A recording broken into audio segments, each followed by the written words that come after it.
216 Reruntuhan Arkeologi. Nama, bintang yang tertelan penulis, Wo-Chi Si Hong Si. Plus mematikan mengatur ulang, sambil menggenggam pecahan berwarna merah darah di telapak tangannya, Luo Feng merasa gugup dan gemetar. Tidak mungkin dia tidak merasa gugup, ini adalah penemuan yang sangat ajaib, hampir seperti seorang pengemis yang tiba-tiba menemukan 10 tumpukan emas di sebuah pabrik terbengkalai, tumpukannya setinggi 2 orang. Penemuan ini sangat mengejutkan, hanya dengan sedikit kekuatan, dia dapat memotong baju besi kelas SS. Ini akan membuat siapapun di bumi menjadi gila. Tenanglah. Kegembiraan semacam ini bertahan selama beberapa saat sebelum dia mulai tenang, meluangkan waktu untuk memilah-milah situasi dengan hati-hati. Jelas, ini adalah pecahan dari pisau. Aku adalah seorang pembaca roh, aku dapat menggunakan energi rohku untuk mengendalikannya, menggunakannya sebagai salah satu bilah terbangku untuk menyerang musuh. Namun, bagi Hong dan Dewa Petir, kemampuan pecahan ini seharusnya tidak semenarik yang kukira. Tenanglah, Luo Feng mengerti, Hong dan Dewa Petir adalah petarung. Hong menggunakan tombak sementara Dewa Petir menggunakan pedang tempur. Pecahan ini praktis tidak berguna bagi mereka. Melebur senjata, dengan bahan khusus seperti ini, meleburnya pasti terlalu sulit dan mustahil.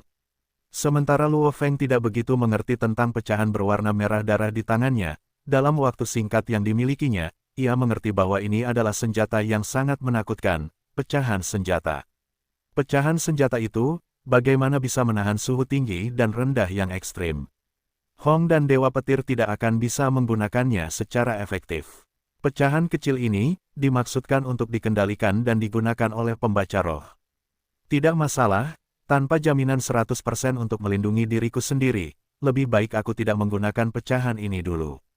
Luo Feng membuat keputusan cepat, mulai hari ini, aku akan menyimpan pecahan ini pada diriku sendiri setiap saat, tidak akan pernah mengeluarkannya. Kecuali jika muncul situasi di mana aku harus berhadapan dengan musuh, pecahan ini akan tetap tersembunyi. Namun begitu pecahan ini keluar, aku harus membunuh musuh apapun yang terjadi. Dalam hatinya, Luo Feng telah memutuskan bahwa pecahan itu akan menjadi kartu trufnya. Bahkan dengan kekuatan penuh dari Mountain Drill, butuh tenaga dan usaha untuk menembus armor SS, namun pecahan ini jauh lebih kuat. Maju, niat Luo Feng bergerak, mengelilingi pecahan itu dengan energi roh, pada saat yang sama melepaskan armor dari kaki kirinya dan kaki kanannya menggunakan energi rohnya untuk melayang di udara. Hancurkan, pecahan pisau, di bawah kendali energi rohnya berubah menjadi cahaya merah. Suara yang sangat ringan, 2 sepatu bot tempur, di bawah serangan cahaya merah, dengan cepat terpotong. Ini membuat Luo Feng berhenti ketika 2 sepatu bot itu berubah menjadi sejumlah besar potongan yang robek, jatuh dari udara. Itu sungguh hebat, bahkan kecepatan terbangnya luar biasa cepat, lebih dari 10 kali lebih cepat dari kecepatan suara, tanpa ledakan sonik. Luo Feng menarik napas dalam-dalam. Dewa perang biasa menggunakan senjata yang beratnya beberapa ratus kek dan dapat melaju beberapa kali kecepatan suara. Luo Feng, seorang pembaca roh penjelajah bintang level 1, mengendalikan pecahan senjata yang beratnya 1 ton, kecepatan ini normal. Namun menurut teori, kecepatannya seharusnya tidak secepat itu karena dia menggunakan bilah pisau ringan, pisau terbang. Hanya melalui eksperimen dia menyadari sesuatu yang aneh. Pecahan senjata ini, yang melaju 10 kali kecepatan suara, mengiris udara, tidak pernah benar-benar menyebabkan ledakan sonik. Di bawah tekanan pecahan senjata, seolah-olah udara pun teriris dengan mudah. Hambatan udara, sangat rendah. Orang harus tahu, semakin cepat sesuatu, semakin tinggi hambatan udaranya. Namun, pecahan senjata ini sangat cepat dan hanya memiliki sedikit hambatan udara, meskipun mungkin lebih berat daripada bilah terbang yang biasa digunakannya, kecepatannya tidak jauh lebih lambat. Hambatan udara yang sangat rendah. Jika pedang pertempuran dibuat dengan ini, kecepatannya akan jauh lebih cepat beberapa kali lipat. Luo Feng semakin menyukai pecahan senjata ini. Luo Feng melihat set dewa hitam miliknya. Set dewa hitam terkenal dengan kemampuan bertahannya, sangat tahan lama dan kokoh. Aku ingin tahu apakah pecahan senjata ini dapat menembus set dewa hitam. Kepala Luo Feng dipenuhi dengan pikiran ini, tidak dapat menahan godaan. Dengan sebuah pikiran, lengan pada set dewa hitam itu memanjang hingga 3 meter. Pecahan berwarna merah darah itu melayang tidak terlalu jauh. Apakah kekuatan serangan pecahan senjata ini lebih kuat, atau kekuatan bertahan set Dewa Hitam? Mata Luo Feng berbinar, maju. Dengan sebuah pikiran, pecahan berwarna merah darah itu meningkatkan kecepatannya dalam sekejap menjadi kilatan merah. Karena sifatnya yang dibuat secara khusus, dengan hambatan udara yang sangat rendah, orang hampir tidak dapat mendengar suara angin samar dari gerakannya. Pada saat itu, pecahan senjata merah telah memotong ibu jari Dewa Hitam. Hampir seperti memotong akar pohon, dengan sejumlah besar tanaman dan vegetasi melilit pecahan, itu jelas sulit. Dengan susah payah, pecahan itu akhirnya memotong. Ibu jari Dewa Hitam bergoyang sejenak, sebelum secara alami, seperti air yang mengalir, dengan cepat bergabung kembali, seolah-olah tidak pernah rusak. Itu benar-benar berhasil menembus. Ya Tuhan, hati Luo Feng benar-benar gembira. Dia tahu betapapun kuatnya kemampuan bertahan dari set Dewa Hitam itu, pasti ada batasnya. Tidak mungkin ada serangan yang dapat menembus 9 lapisannya.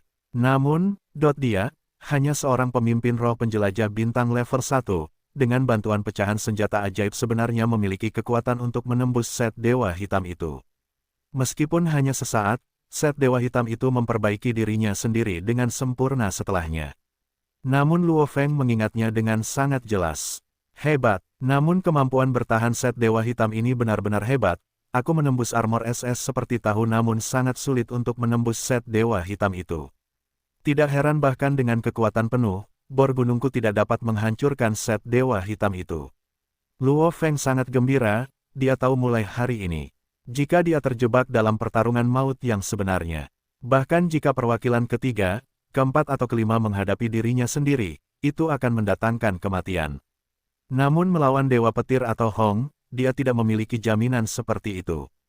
Menemukan kristal mulia dan pecahan senjata ini. Jantung Luo Feng berdebar kencang, apakah akan ada harta karun lainnya, seperti pecahan senjata lainnya. Dengan pikiran ini, Luo Feng meminta maaf kepada Susin yang masih berada di telepon, dan melanjutkan pencariannya. Sekitar 15.600 meter di bawah tanah, jauh di dalam lapisan batu tebal. Terkunci pada target, mendapatkan pecahan lapisan luar, ubah saran, mulai memancing. Riak kecil perubahan yang tidak dapat dideteksi oleh mata telanjang telah dimulai, dari bagian terdalam bawah tanah dalam garis lurus di sepanjang lapisan batu, mencapai Luo Feng yang saat ini sedang menggali. Benda ini, yang tidak terlihat oleh mata telanjang, peralatan, dan kekuatan spiritual berjalan langsung ke dalam pikiran Luo Feng. Luo Feng secara bertahap menuju lebih dalam. Luo Feng melihat komunikatornya. Dia menerima panggilan. Halo, jawab Luo Feng. Luo Feng, ini aku Liu He. Apa kau menemukan sesuatu? Kristal lagi. Banyak perwakilan telah mencari tetapi belum menemukan sehelai rambut pun. Liu He tidak menyerah. Aku sendiri belum menemukan kristal, itu semua hanya keberuntungan. Luo Feng tertawa. Aku sudah berdiskusi dengan yang lain. Kami bermaksud mencari selama 6 jam lagi, jika tidak menemukan apapun, kami akan kembali. Liu He berkata, kita bisa kembali bersama.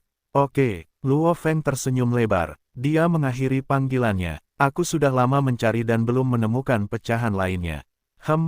Aku harus menggali lebih dalam.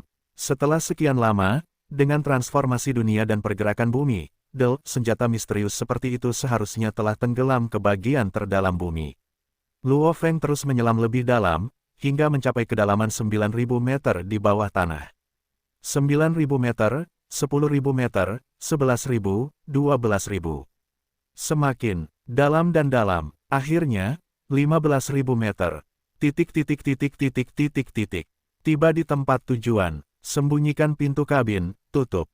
Jauh di bawah tanah ini, terdapat akumulasi lapisan batu yang sangat besar, dan pada saat itu, sebuah batu tertentu mulai berguncang dan bergemuruh. Sebelum, seperti gelembung yang meletus, batu itu menghilang begitu saja, memperlihatkan di baliknya. Pintu kabin yang setengah terbuka tertutup debu. Luo Feng terus bergerak tanpa tujuan, hanya mengikuti firasat, bahwa jika ada pecahan lain di sekitar, pasti ada di sini. Aku akan menuju ke sini. Luo Feng bergerak murni berdasarkan insting, terus bergerak mengikuti jalan itu. Namun yang aneh adalah, setiap gerakan yang dia lakukan untuk mengikuti jalan itu, membawanya semakin dekat ke pintu kabin kuno itu, sampai akhirnya. RUMBLE. Menerobos lapisan batu, Luo Feng berbalik. Saat hari masih gelap, penglihatan seorang penjelajah bintang memungkinkan Luo Feng melihat dengan jelas melalui celah-celah sempit bahwa ada logam. Luo Feng menggunakan energi rohnya untuk menyingkirkan sejumlah besar batu di sekitar pintu, sekaligus membuat jalan yang cukup besar hanya untuk dilewati dua orang. Di ujung jalan, terhampar pintu logam putih keperakan aneh yang tertutup debu, dan pintu ini mirip dengan pintu kapal perang cerdas, dibiarkan setengah terbuka. Apa ini? Pintu. Luo Feng terkejut. Jauh di bawah tanah lebih dari 1000 meter di bawah, muncul pintu yang tertutup debu. Apakah ini reruntuhan kuno di bumi yang belum ditemukan? Luo Feng bersemangat karena dia tahu bumi telah menemukan banyak reruntuhan kuno dan Hong serta Dewa Petir telah menerima pengetahuan dari reruntuhan ini. Mungkin alasan mengapa Hong dan Dewa Petir berhasil tetap tinggi di atas semua orang yang berkuasa.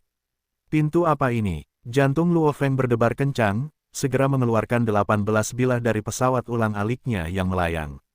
Bilah-bilah itu dengan cepat berubah menjadi cahaya kabur, menghancurkan batu-batu di sekitar pintu.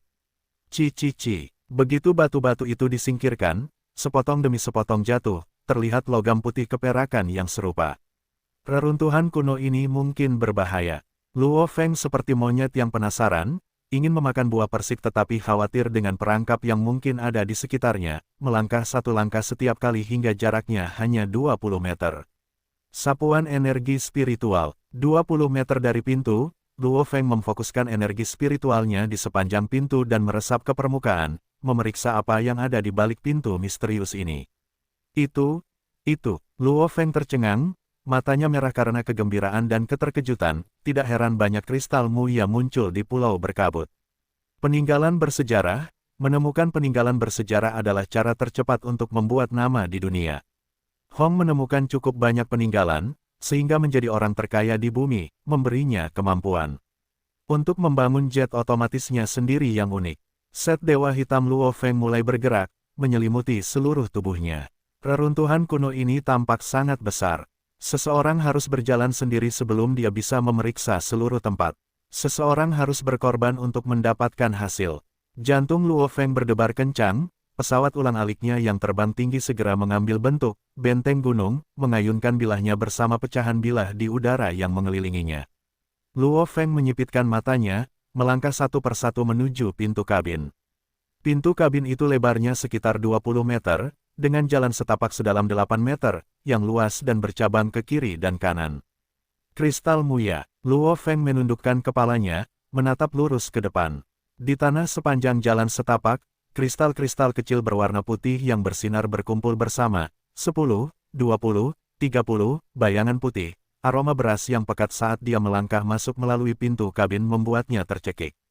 Luo Feng membungkuk, dengan cepat mengumpulkan semua kristal muya yang mengambang, memasukkannya ke dalam tas hitam di tasnya.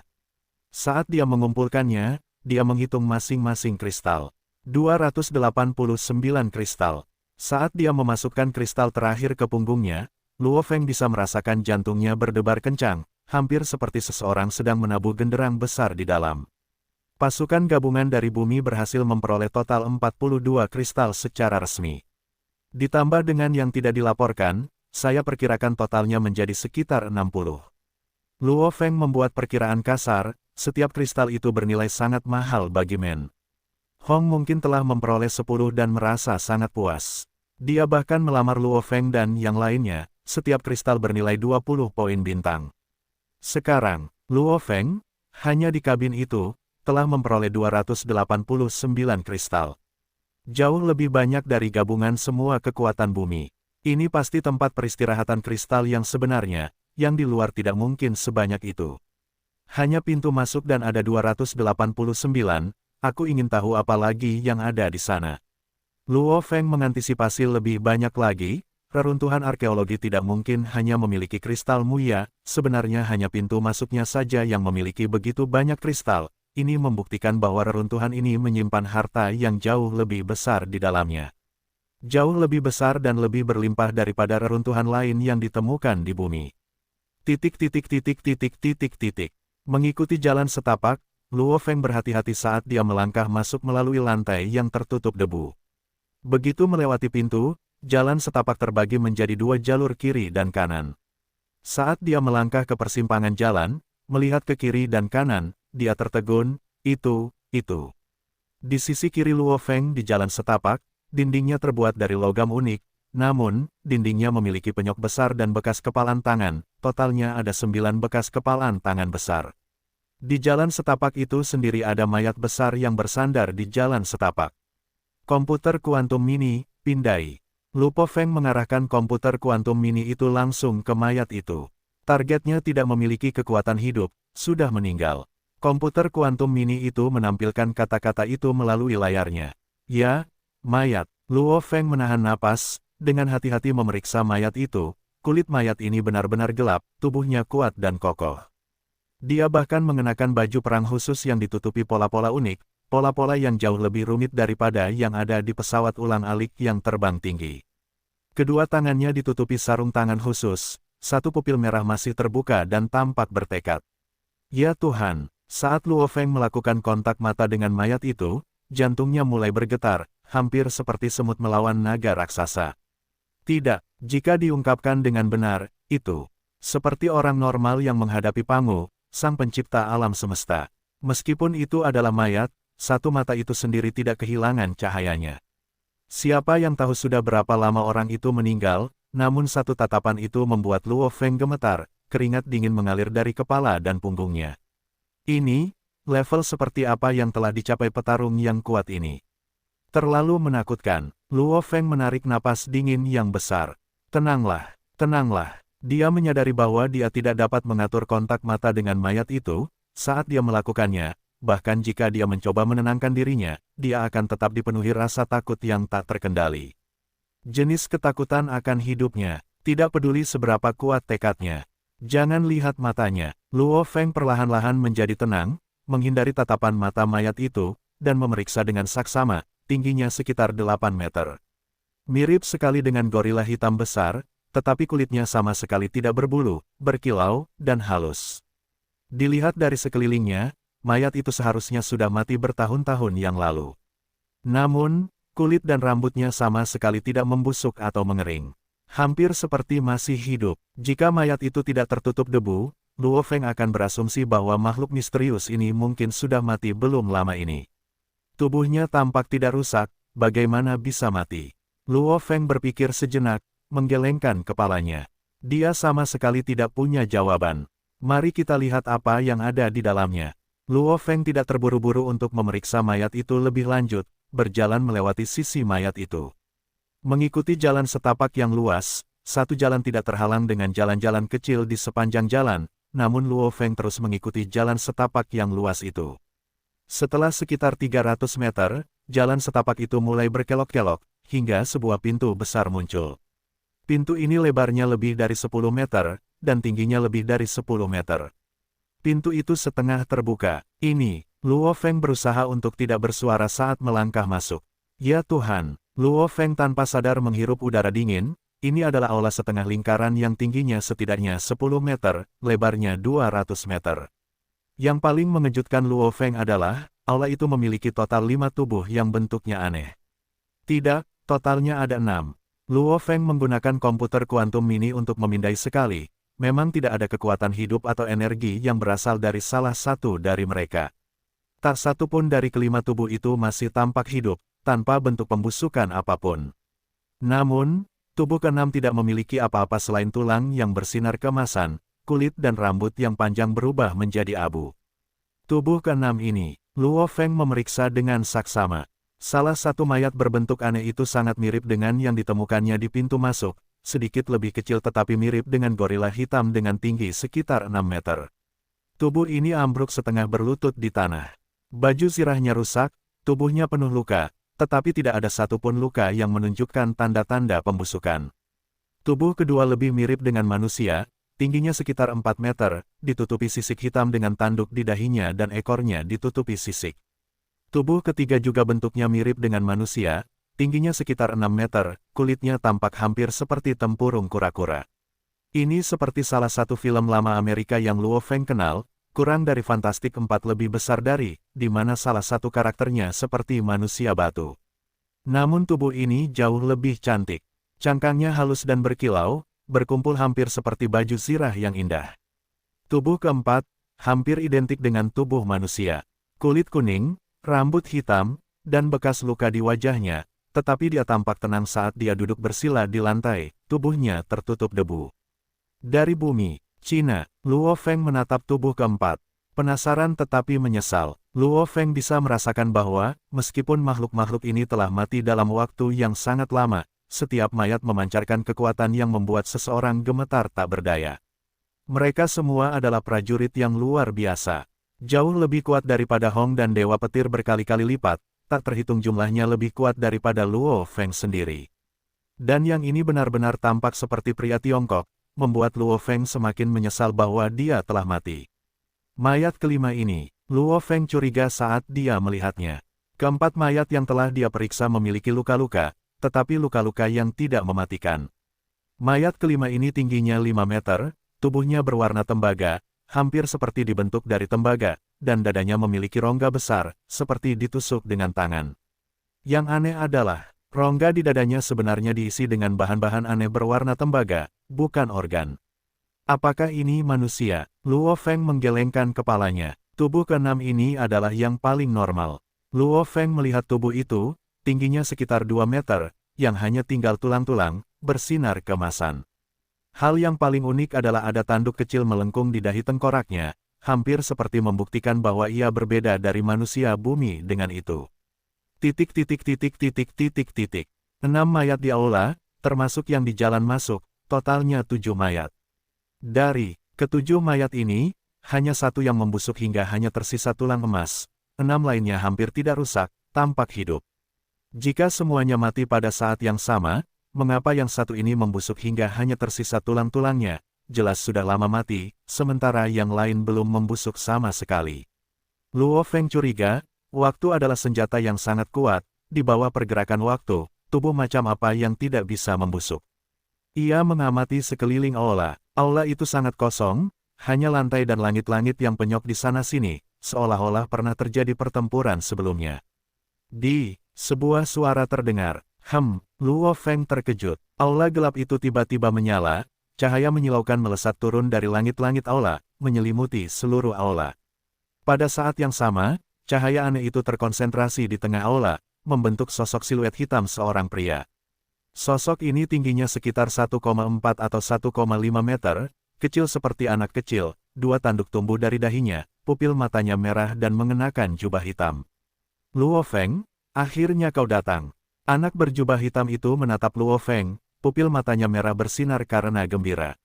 Kau, Luo Feng dengan hati-hati menatap anak berjubah hitam itu. Anak itu sebenarnya berbicara dalam salah satu bahasa bumi, bahasa Cina. Ia bahkan tahu namanya. Aku sudah menunggumu selama 50.000 tahun. Anak itu menggelengkan kepalanya, pengetahuan yang kalian miliki, penduduk bumi, sungguh terlalu sedikit dan buruk. 50.000 tahun sebelum akhirnya aku mendapatkan kandidat yang cocok. 50.000 tahun.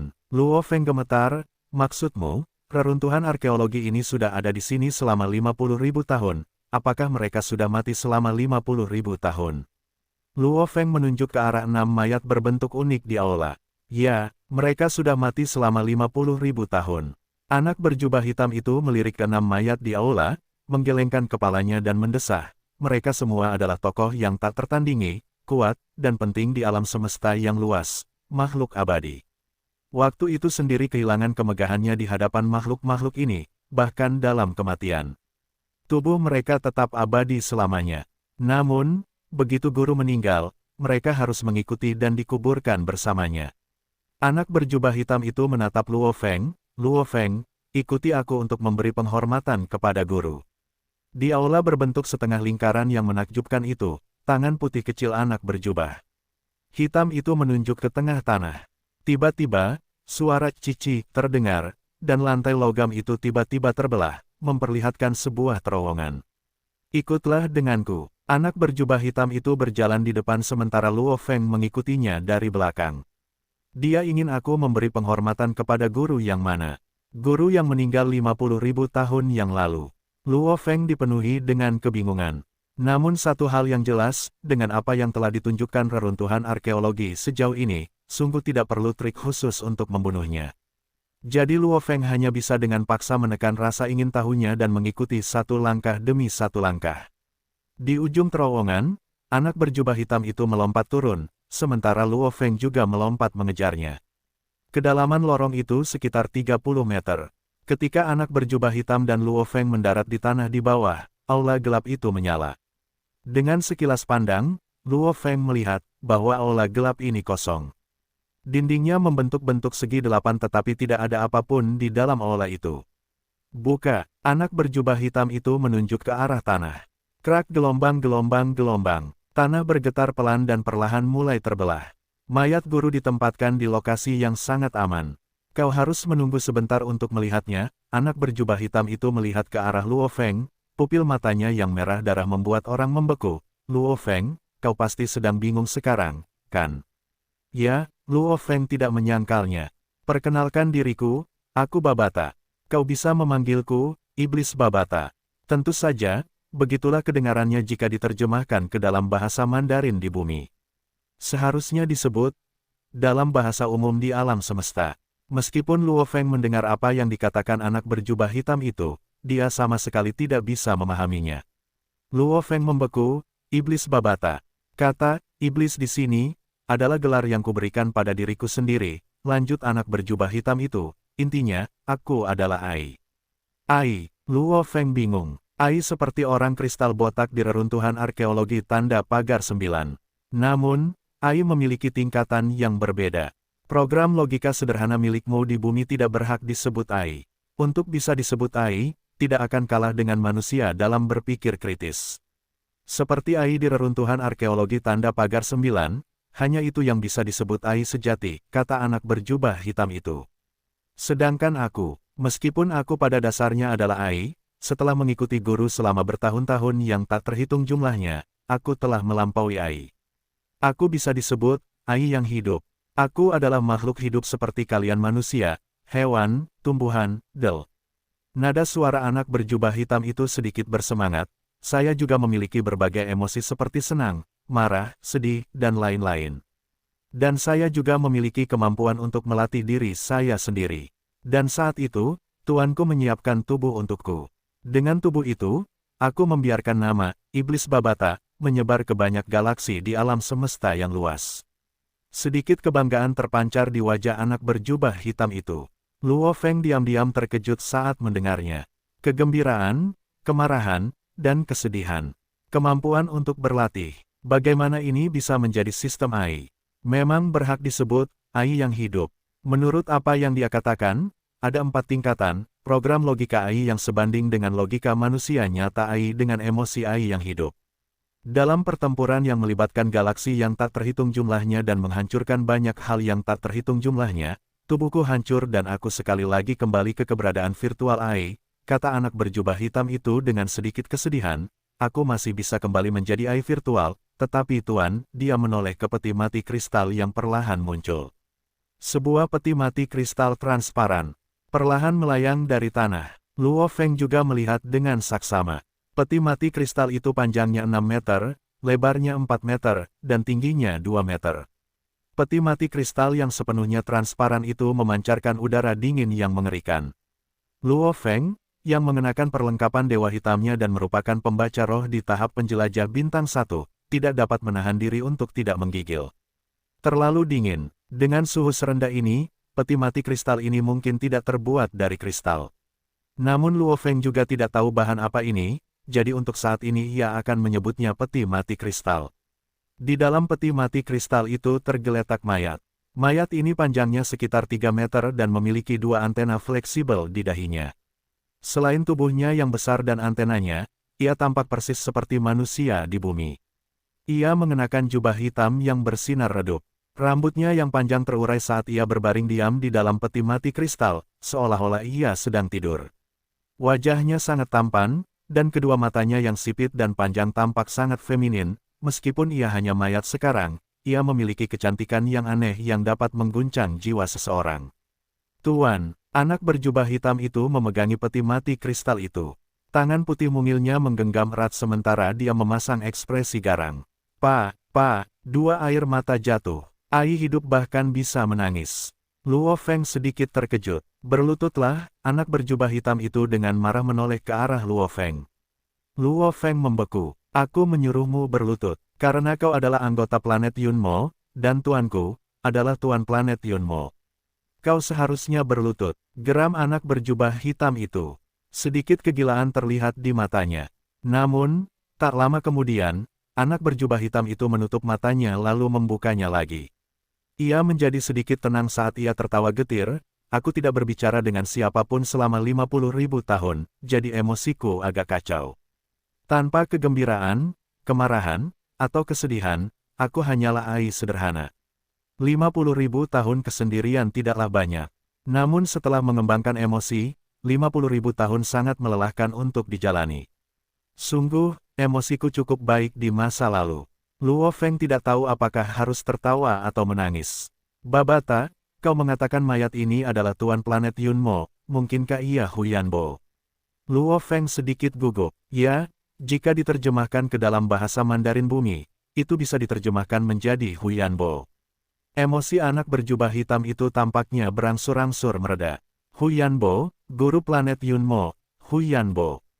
Luo Feng menarik napas dalam-dalam. Hanya karena warisan yang kuterima darinya, aku harus memberi penghormatan. Luo Feng langsung berlutut dan mengetuk kepalanya ke tanah 3 kali berturut-turut. Kepada orang bernama Huyanbo ini, meskipun Luo Feng belum pernah melihatnya sebelumnya, sejak dia mulai berlatih langit yang membumbung, dia selalu memuji senior ini. Untuk dapat menciptakan begitu banyak senjata spiritual, seberapa hebatkah dia? Dan, pesawat ulang-alik yang membubung, hanyalah salah satu dari senjata-senjata itu.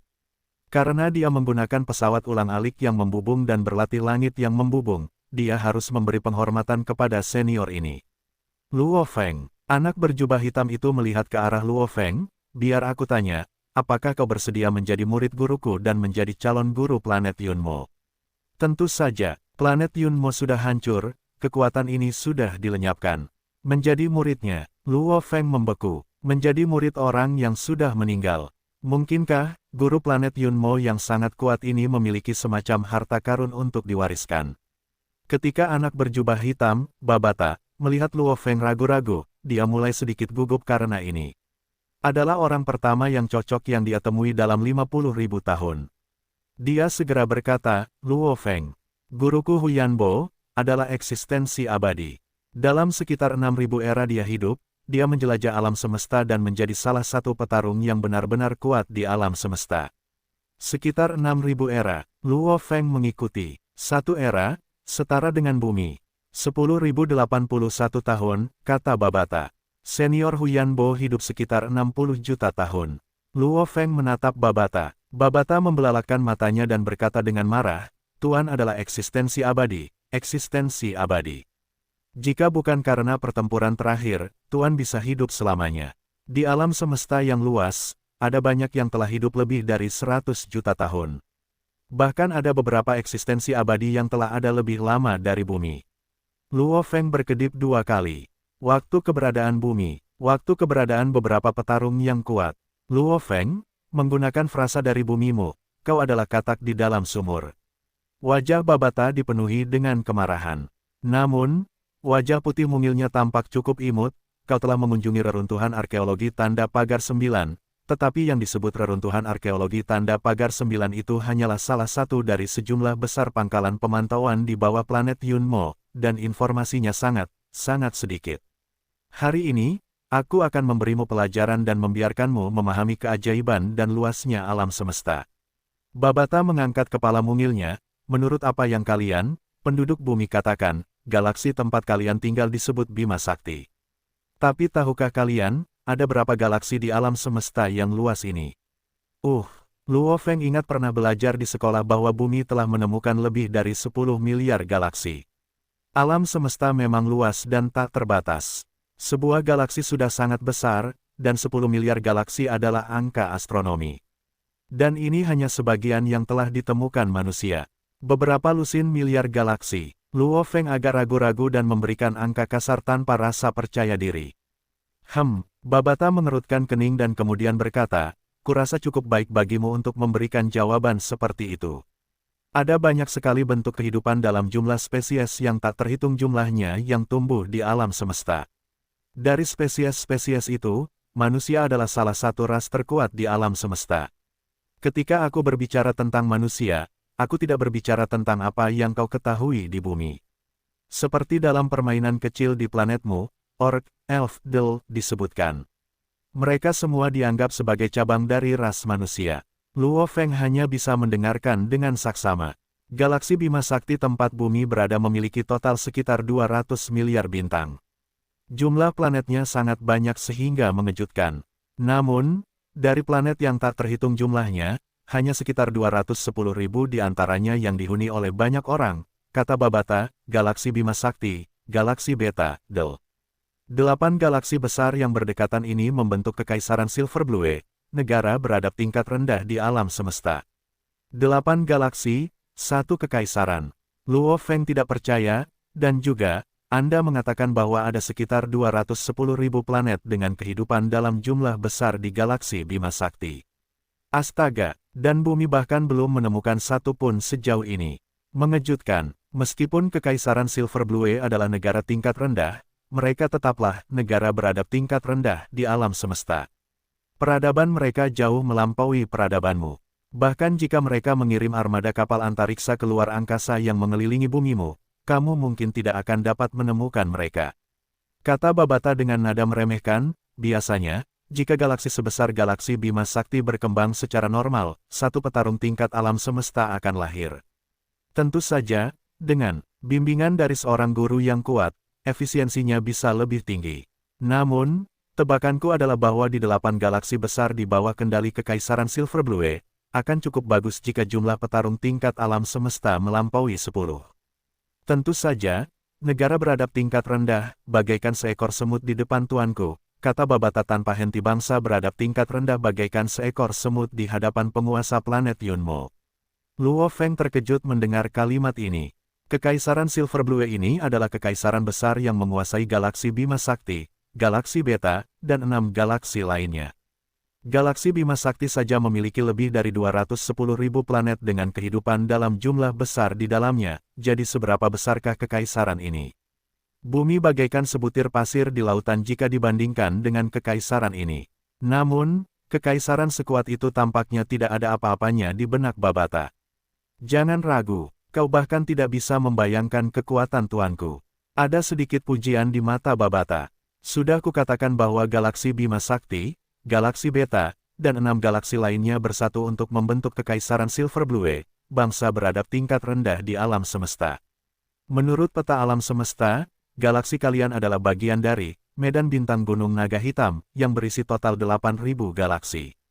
Dan yang mengendalikan medan bintang Gunung Naga Hitam, adalah negara beradab tingkat menengah yang cukup baik di alam semesta Kekaisaran Gunung Naga Hitam.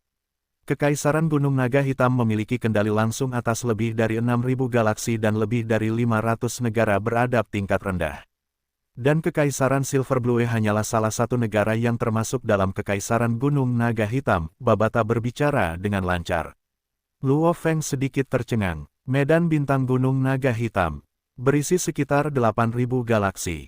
Memiliki kendali atas lebih dari 500 negara. Kekaisaran Silver Blue hanyalah salah satu negara yang berada di bawah kendalinya. Jangan menatapku seperti itu. Meskipun Kekaisaran Gunung Naga Hitam sedikit lebih kuat, mereka tetap harus bersikap sopan di depan tuanku. Kata Babata, sedangkan untuk petarung yang kuat, jika mereka berkembang secara normal, sekitar 1.000 galaksi akan melahirkan satu petarung, tingkat penguasa sektor. Berhenti, teriak Luo Feng. Apa? Babata melihat ke arah Luo Feng. Tingkat penguasa sektor apa? Aku hanya belajar dari reruntuhan arkeologi tanda pagar 9 bahwa petarung dikategorikan ke dalam tingkat pelajar, tingkat penjelajah bintang, tingkat alam semesta, dan tingkat di atas tingkat alam semesta, tanya Luo Feng. Saat dia mendengarkan Babata berbicara, dia merasa seperti sedang melihat ke atas gunung yang sangat tinggi, dan kemudian menyadari bahwa ada gunung yang lebih tinggi di balik gunung itu. Alam semesta yang tak terbatas berisi petarung kuat yang tak terhitung jumlahnya. Oh, biarkan aku mengembangkan akal sehatmu sedikit, kata Babata. Kategori petarung dan pembaca roh dapat dibagi menjadi, oh dan jangan sebut pelajar kepadaku. Pelajar tidak memiliki hak untuk disebut petarung, pembaca roh. Mereka terbagi menjadi 5 level utama, yaitu level penjelajah bintang, level alam semesta, penguasa wilayah, dan penguasa sektor. Setelah melampaui penguasa sektor, kalian akan menjadi abadi. Level penjelajah bintang hanya bisa berkeliaran di alam semesta. Mereka bisa menjadi pengawal bayaran, pelayan, atau umpan meriam, kata Babata dengan nada meremehkan. Level bintang bisa dianggap sebagai tokoh utama di beberapa bintang yang tidak penting di alam semesta. Namun, di beberapa bintang yang lebih penting, mereka harus tetap rendah hati. Level alam semesta, ya, mereka bisa dianggap sebagai petarung yang kuat. Lagi pula, galaksi biasanya hanya melahirkan satu petarung level alam semesta. Mereka bisa dengan mudah mendapatkan beberapa lusin bintang sebagai wilayah setelah bergabung dengan negara beradab. Penguasa wilayah bisa dianggap sebagai raja suatu wilayah. Negara beradab level rendah tidak akan main-main dengan penguasa wilayah, dan mereka bisa membangun kekuatan dan organisasi mereka sendiri. Di alam semesta yang luas, negara beradab manapun memperebutkan petarung level penguasa wilayah. Penguasa sektor, mereka punya otoritas. Sangat mudah bagi mereka untuk mendapatkan seluruh galaksi sebagai wilayah mereka. Pejuang tingkat penguasa sektor, sudah pasti mencapai keadaan, dunia dalam, di mana mereka mengendalikan seluruh dunia. Luo Feng, jika kau bisa menjadi pejuang tingkat sektor dan tidak punya ambisi, kau bisa menjelajahi alam semesta, kata Babata seolah bercanda sambil menatap Luo Feng. Luo Feng mendengarkan dengan saksama. Menurut apa yang didengarnya di reruntuhan arkeologi tanda pagar 9, jumlah planet yang tak terhitung hanya melahirkan satu pejuang tingkat alam semesta, jadi tampaknya tidak ada harapan bagi Luo Feng. Dan sekarang, ia mendengar bahwa di atas tingkat alam semesta ada penguasa domain. Dan bahkan ada penguasa sektor di atas penguasa domain. Orang bisa membayangkan betapa sulitnya mencapai level seperti itu. Hanya di atas tingkat sektor kau bisa menjadi abadi. Ekspresi Babata menjadi serius. Baik itu level penjelajah bintang, level alam semesta, penguasa domain, atau penguasa sektor, mereka semua berada di bawah batasan kehidupan. Pejuang level bintang dapat hidup paling lama 1 era, petarung level alam semesta dapat hidup paling lama 10 era, petarung level penguasa domain dapat hidup selama 100 era, dan penguasa sektor dapat hidup selama 1000 era. Tentu saja, dengan menggunakan waktu bumimu, penguasa sektor dapat hidup selama lebih dari 10 juta tahun. Keberadaan penguasa sektor akan tetap menurun seiring waktu. Hanya mereka yang melampaui level sektor yang menjadi abadi. Pejuang abadi, juga disebut dewa, mata Babata berbinar. Begitu kau menjadi pejuang abadi, kau dapat menikmati hidup abadi. Tuan, adalah seorang pejuang abadi. Luo Feng menahan napas. Pejuang abadi, penjelajah bintang, alam semesta, penguasa wilayah, penguasa sektor, abadi. Pejuang abadi memiliki kemampuan khusus yang tak terhitung jumlahnya. Bahkan senjata bintang yang dapat langsung menguapkan galaksi tidak dapat melukai seorang pejuang abadi. Babata tersenyum, sekarang kamu harus mengerti mengapa aku berkata, bahwa negara beradab tingkat rendah seperti semut di depan tuanku. Darah Luo Feng mendidih. Serangan yang dapat langsung menguapkan galaksi. Bahkan tidak dapat melukai seorang pejuang abadi. Jangan berpikir terlalu jauh ke depan. 1000 galaksi yang berkembang secara normal hanya melahirkan satu penguasa sektor. Luo Feng, bahkan dengan warisan tuanku dan bantuanku, kamu mungkin hampir tidak dapat menjadi penguasa sektor dalam 100.000 tahun. Namun, untuk menjadi abadi, kemungkinannya pada dasarnya 0. Babata sedikit menggelengkan kepalanya, kalian manusia sama sekali tidak berbakat. Jika kamu kalah dari semua orang di garis start, maka akan sangat sulit untuk mencapai ketinggian yang lebih tinggi. Luo Feng tidak dapat menahan diri untuk berkata, ayolah Babata, kau tidak perlu berkata seperti itu. Babata menyeringai, memperlihatkan 2 taring kecilnya, aku baru saja mengatakan pada dasarnya 0.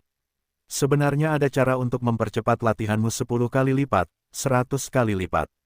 Cara apa? Kata Luo Feng penasaran. Transfer jiwa. Babata tersenyum misterius. Transfer jiwa. Tentu saja Luo Feng tahu apa maksudnya. Babata tersenyum, kau mungkin telah menyadari bahwa keturunan dari apa yang disebut pejuang di bumimu jelas memiliki peluang lebih tinggi untuk menjadi pejuang.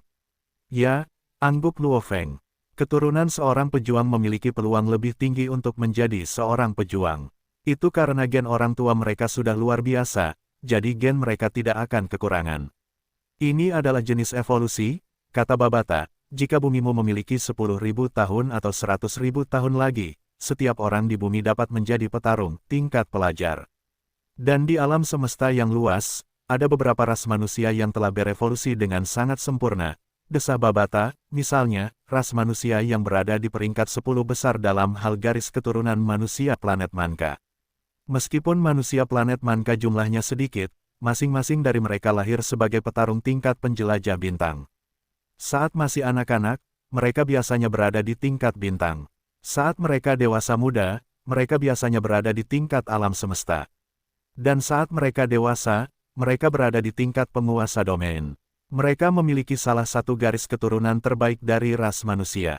Luo Feng terperangah. Astaga, perbedaannya sungguh menyebalkan. Semua manusia di bumi mempertaruhkan nyawa mereka untuk berlatih dengan keras, mereka mencoba segala cara, beruntung, menemukan guru yang baik, dan akhirnya seorang jenius sejati akhirnya melangkah ke level penjelajah bintang.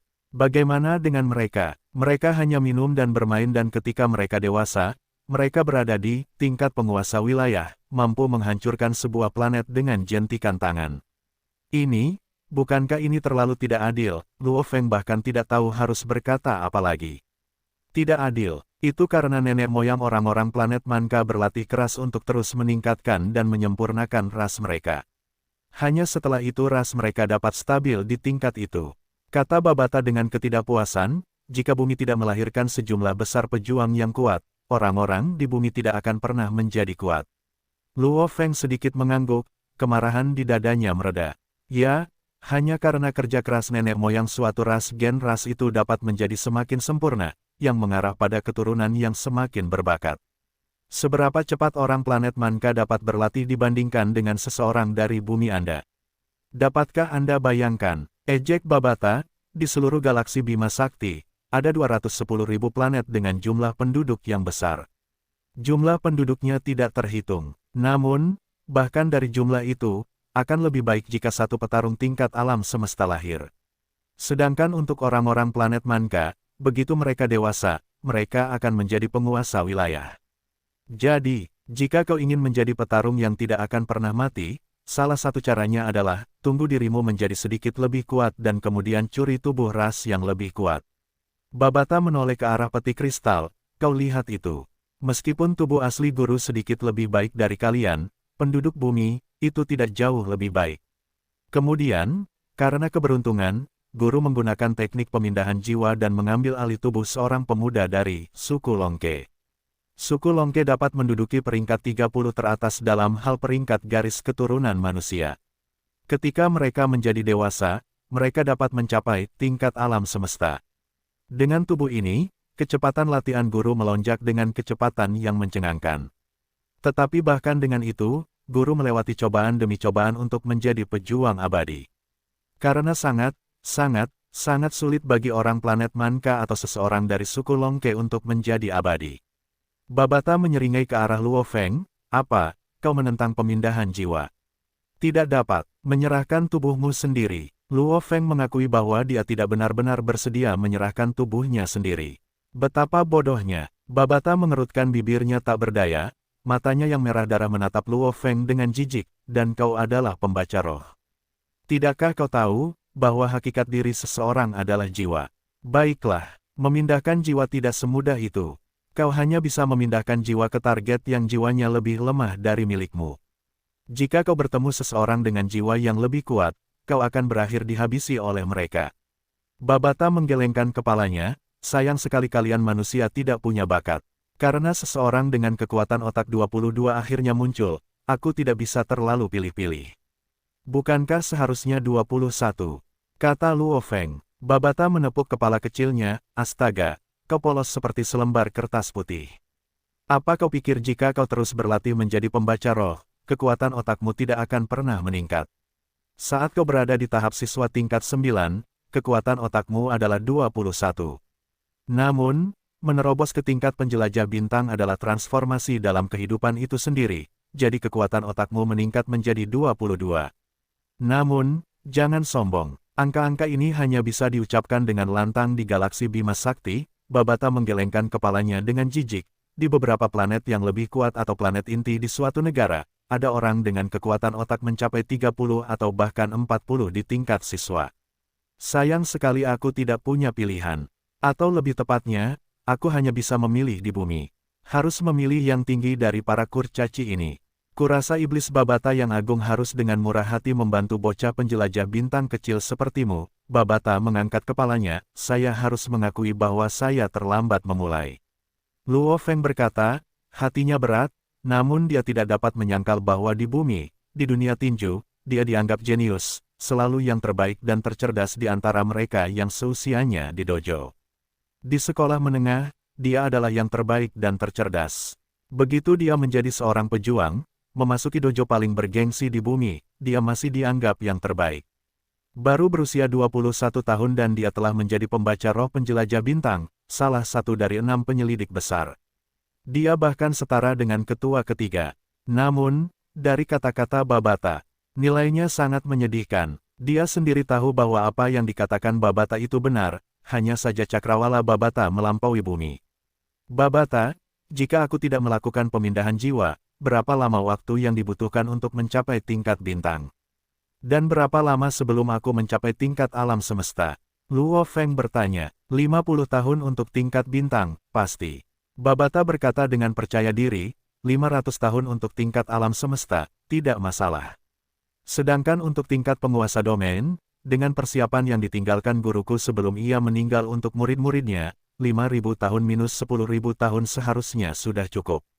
Keempat tingkat ini, aku benar-benar yakin, sedangkan untuk penguasa sektor, berlatih selama sekitar 100.000 tahun seharusnya hampir tidak dapat melakukannya, kau bahkan mungkin memerlukan waktu lebih lama dari itu, 50 tahun untuk tingkat bintang. 500 tahun untuk level alam semesta. Luo Feng berkedip keras, jumlah waktu yang dibutuhkan tampak selamanya. Sejak ia lahir hingga sekarang, Luo Feng hanya mengalami 20 tahun, 500 tahun terasa terlalu lama dan sulit. Perjalanan ke barat yang terkenal memiliki cerita tentang Sun Wukong yang terperangkap di bawah Gunung Lima Jari hanya selama 500 tahun, seluruh budaya Tiongkok baru ada selama 5.000 tahun. Itu terlalu lama dan tak berujung. Apa? Membenci panjangnya. Anak berjubah hitam Babata sangat marah, ia melompat, memamerkan taringnya, meraung, Luo Feng, kau harus jelas. Bumi berada di galaksi Bima Sakti dan seharusnya hanya mendapatkan satu petarung level alam semesta melalui evolusi normal. Apakah kau pikir level alam semesta begitu mudah dicapai? Terlebih lagi, bakatmu sangat rendah. Jika aku tidak terjebak di bumi ini, melihat alam semesta, para jenius yang tak terhitung jumlahnya dari berbagai ras dan spesies akan berlutut di hadapanku dan memohon padaku, Babata, untuk menjadi murid guruku. Apakah kau tahu posisi dan pangkat guruku? Guru planet Yunmo, dia bukan hanya makhluk abadi, dia adalah juara di antara yang abadi. Dia memiliki total 9 makhluk abadi yang kuat di bawahnya. Di tingkat alam semesta, bahkan peradaban tingkat menengah, kekuatan yang sangat besar, harus tunduk dan dengan hormat tunduk kepada guruku, tidak berani mengeluarkan suara. Bahkan peradaban tingkat tinggi alam semesta harus bersikap sopan di sekitar guruku. Guru adalah salah satu orang paling kuat di alam semesta, apakah kamu tidak mengerti? Dengan persiapan yang cermat dari guru untukmu, bahkan dengan bakat yang begitu lemah dan rendah, 50 tahun untuk tingkat bintang, 500 tahun untuk tingkat alam semesta, 5,000 sampai 10,000 tahun untuk penguasa domain, dan 100.000 tahun untuk penguasa sektor. Kau merasa itu lama? Babata marah sampai berteriak, kau benar-benar hidup dalam keberuntungan namun tidak menyadarinya. Luo Feng sendiri sebenarnya mengetahuinya. Ketika dia berada di reruntuhan arkeologi ke-9, dia yakin dia tidak memiliki kesempatan untuk memasuki level alam semesta. Terlebih lagi level penguasa domain atau penguasa sektor. Sial, butuh 1000 era evolusi normal untuk seorang penguasa sektor muncul. Dalam 1000 era ini, jumlah jenius dari ras dan spesies manusia lain tidak terhitung banyaknya, jauh di atas bakatnya sendiri. Namun dari puluhan ribu jenius yang berada di atasnya, mereka bahkan mungkin tidak menjadi penguasa sektor. Kesulitan untuk menjadi penguasa sektor berada di luar imajinasi seseorang. Babata, apa yang kau katakan sebelumnya, 9 makhluk abadi sebagai pelayan. Luo Feng membuka matanya, jangan bilang mayat-mayat di luar sana semuanya adalah pelayan. 50.000 tahun dan tidak ada sedikit pun pembusukan, bahkan rambut dan kulit mereka masih seperti hidup. Luo Feng menebak bahwa selain satu yang telah berubah menjadi tulang emas, sisanya adalah makhluk abadi. Tapi dia tidak pernah membayangkan, mereka adalah pelayan. Babata mengangkat kepalanya, penuh dengan kebanggaan, apakah kamu baru sekarang mengerti posisi Tuan? Kapal ini, 7 mayat pesawat ruang angkasa planet Yunmo, memiliki satu yang tertinggal di tulang. 6 yang tersisa adalah makhluk abadi. Babata menatap Luo Feng, kamu seharusnya melihat 6 makhluk abadi. Salah satu dari mereka memiliki celah besar di dadanya, tetapi tidak ada organ dalam di dalamnya, kan? Ya, Luo Feng mengangguk. Itu adalah musuh, makhluk abadi dari ras automaton. Babata mencibir, tapi dia datang ke sini seperti mengirim dirinya sendiri ke kematian. Apakah dia pikir Tuan yang terluka adalah orang yang bisa dia hadapi? Ras automaton. Luo Feng diam-diam mengingatnya. Itu adalah ras yang benar-benar berlawanan dengan ras manusia, tubuh yang tidak terbuat dari daging dan darah. 5 mayat abadi lainnya semuanya adalah pelayan Tuan. Tuan sebenarnya memiliki total 9 pelayan abadi, namun perang tahun itu, melibatkan terlalu banyak orang terkuat di alam semesta. 4 pelayan terbaiknya tewas dalam perang itu, bahkan jiwa tuannya rusak parah. Bahkan kapal planet Yunmo ini rusak parah. Babata menggelengkan kepalanya. Luo Feng terkejut. 4 pelayan abadi besar tewas. Jiwa Tuan planet Yunmo rusak parah. Sebenarnya, Tuan, bahkan jika tubuh dan jiwanya harus dimusnahkan, selama satu sel masih ada, dia bisa dilahirkan kembali. Hanya selama itu, musuh lebih ganas dan lebih kuat dari tuannya.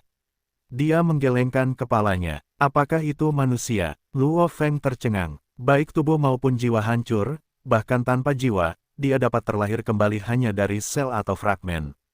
Jangan heran, ketika kamu mencapai level master, setiap sel mengandung jejak jiwa, jejak roh, tentu saja dia dapat terlahir kembali. Babata berkata dengan bangga, dan metode pertahanan diri master tidak hanya terbatas pada satu. Ada banyak metode lainnya, namun sangat disayangkan bahwa di dalam alam semesta yang luas, waktu dan ruang yang tak terbatas, ada yang lain yang lebih kuat dari master. Luo Feng sedikit menganggukkan kepalanya. Selalu ada gunung yang lebih tinggi, seseorang tidak boleh berpuas diri. Babata, kamu mengatakan bahwa bumi dianggap sebagai peradaban tingkat rendah milik Kekaisaran Silver Blue. Dan di bawah Kekaisaran Silver Blue, ada 8.000 atau lebih galaksi dan Kekaisaran Gunung Naga Hitam. Bagaimana dengan peradaban tingkat tinggi? Luo Feng bertanya. Babata tersenyum. Luo Feng, di dalam alam semesta, satu bidang bintang, memiliki 1,000 sampai 20,000 galaksi. Tentu saja ada beberapa bidang bintang yang sangat kecil dan beberapa bidang bintang yang sangat besar. Bidang bintang Kekaisaran Naga Hitam memiliki 8.000 atau lebih galaksi. Di atas bidang bintang, ada sektor bintang. Satuan ukuran terbesar alam semesta. Satu sektor bintang, tingkat rata-rata, sekitar 10.000 bidang bintang, sekitar 100 juta galaksi. Tentu saja ada yang lebih besar dan lebih kecil. Bumi Anda, termasuk dalam sektor bintang utama Ganwu, bidang bintang Kekaisaran Naga Hitam, galaksi Bima Sakti. Babata melanjutkan, dan sektor bintang utama Ganwu ini memiliki sekitar 13.000 bidang bintang, galaksi yang jumlahnya lebih dari 100 juta, dijalankan oleh peradaban tingkat tinggi alam semesta Ganwu, dengan 1.000 atau lebih peradaban tingkat menengah di bawahnya. Ini dapat dianggap, di alam semesta yang luas, peradaban alam semesta tingkat tertinggi umat manusia. Luo Feng menarik napas dalam-dalam. Peradaban tingkat tertinggi di alam semesta. 13.000 galaksi di medan bintang. Kekaisaran Naga Hitam sendiri memiliki sekitar 1.000. Kekaisaran Silver Blue, peradaban tingkat rendah seperti itu, seperti butiran pasir, tidak diragukan lagi hanyalah semut bagi penguasa planet Yunmo.